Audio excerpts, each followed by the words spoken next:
প্রচলিত ইলেকট্রিক্যাল মেশিনের মধ্যে এই 3 ফেজ ইন্ডাকশন মোটর একটি গুরুত্বপূর্ণ মেশিন। তো আজকে এই 3 ফেজ ইন্ডাকশন মোটর কি, অর্থাৎ এটি কিভাবে কাজ করে ও এটির সুবিধা ও অসুবিধা কি রয়েছে সেই বিষয় সম্পর্কে জানব। আমরা প্রত্যেকেই জানি একটি চুম্বক ও আরেকটি চুম্বককে আকর্ষণ করে ও বিকর্ষণও করে।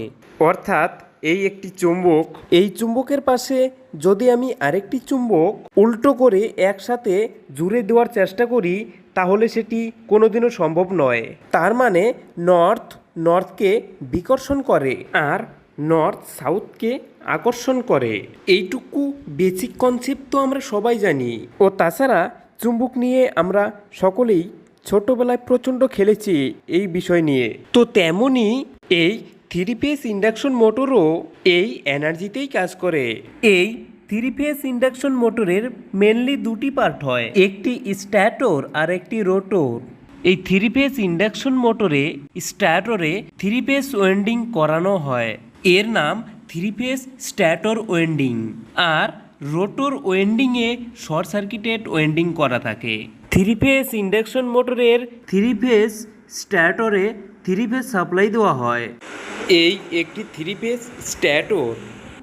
এই 3 ফেজ স্ট্যাটরে আমরা বোঝার স্বার্থে স্টার কানেকশন করব।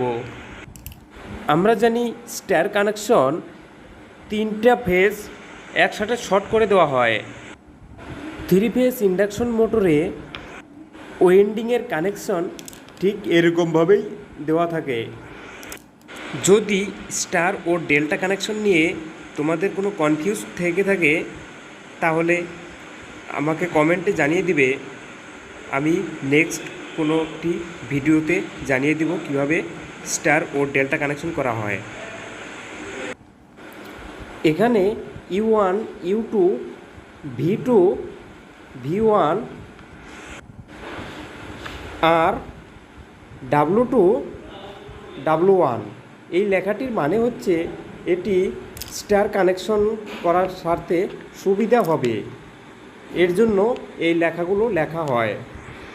যখন স্ট্যাটরে 3 ফেজ সাপ্লাই দেওয়া হয় তখন রোটেটিং ম্যাগনেটিক ফিল্ড উৎপন্ন হয়। সেই রোটেটিং ম্যাগনেটিক ফিল্ড রোটর ওয়েন্ডিংকে কাট করে, তার ফলে ইএমএফ জেনারেট হয়, অর্থাৎ ইলেকট্রোম্যাগনেটিক ফোর্স। এইভাবে 3 ফেজ ইন্ডাকশন মোটর ঘুরে, অর্থাৎ ইলেকট্রিক্যাল এনার্জি থেকে মেকানিক্যাল এনার্জিতে রূপান্তরিত হয়। এখন জানবো এই 3 ফেজ ইন্ডাকশন মোটরের সুবিধা ও অসুবিধা কি রয়েছে। তো 3 ফেজ ইন্ডাকশন মোটরের সুবিধা বোঝার জন্য কোনো রকম ডেফিনেশনের দরকার নেই। এই 3 ফেজ ইন্ডাকশন মোটরের অ্যাডভান্টেজ অর্থাৎ সুবিধা বোঝার স্বার্থে আমরা দুটি ডায়াগ্রাম দেখব, একটি সিঙ্গেল ফেজ আর একটি 3 ফেজ। তো প্রথমে সিঙ্গেল ফেজে দেখব। তো দেখো এখানে ভোল্টেজ 0 থেকে স্টার্ট হয়েছে।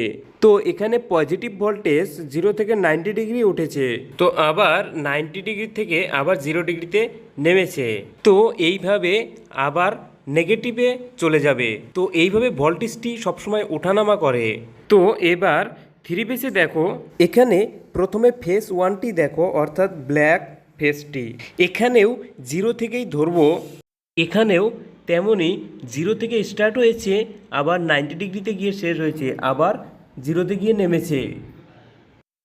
তো এইভাবে 0 নামার সাথে আরেকটি ফেজের মধ্যে কারেন্ট সবসময় থেকেই থাকে। তো এই ছিল আজকে আমাদের ভিডিও। তো এরকম রিলেটেড ভিডিও যদি আরও পেতে চাও তাহলে আমাদের চ্যানেলটি সাবস্ক্রাইব করে দাও।